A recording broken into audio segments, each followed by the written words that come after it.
Hello, hello, hello. Welcome to an OBS tutorial on how to add NDI. First things first, if you guys could just leave a like and comment down below for me for the algorithm, I'd appreciate it. And then on your browser, just go ahead and look up NDI plugin. It'll be right here at the top. And then from here, just go to download. Find the download that fits your computer. For me, it is going to be the Windows 64 zip. All right, now that that's done, I just go into my downloads. Go ahead and right click it, make sure I'm doing the right one, extract.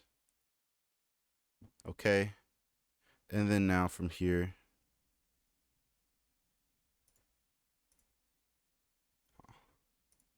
I can go ahead and head into my files, go to my PC, go to my local disk, go to my program files, open up my OBS studio, and then just drag and drop this into my OBS. Now I will have added the NDI stuff to my OBS. If you guys have any questions, comments, or concerns, make sure to put them down below.